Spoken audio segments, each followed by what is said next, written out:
Hey, Alberta. I listened to Premier Daniel Smith's comments about Alberta independence yesterday, and there was some things that stood out to me. Her argument focused almost entirely on costs, the costs of defense, border services, pensions, foreign affairs, and all the institutions Alberta would need if it became an independent country. And she's right, those things would cost money. But that is only one side of the ledger. Alberta would not just inherit responsibilities, Alberta would also inherit the revenue currently used to fund those responsibilities. Those services are not free today.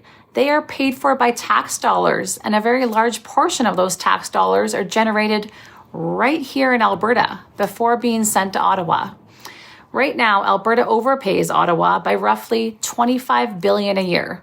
That is money that leaves this province and does not come back to us in services or transfers. But that is only part of the story. Federal policies that restrict pipeline construction, energy development, and access to international markets are estimated to cost Alberta another $26.5 billion every year in lost revenue and opportunity.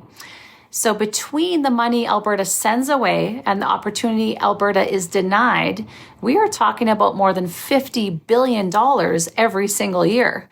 That is money that could be invested in healthcare, education, infrastructure, tax relief, debt reduction, pensions, or a real heritage fund for future generations. And then there is another assumption built into these arguments that Alberta would somehow inherit every liability, but none of the assets, as though Albertans have not spent generations helping build CPP, federal infrastructure, federal buildings, military assets, and national institutions.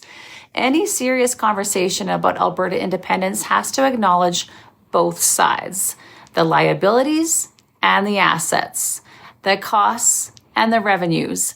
And we also need to stop pretending that staying in Canada is free. Canada's national debt is growing by roughly $9.5 million every hour.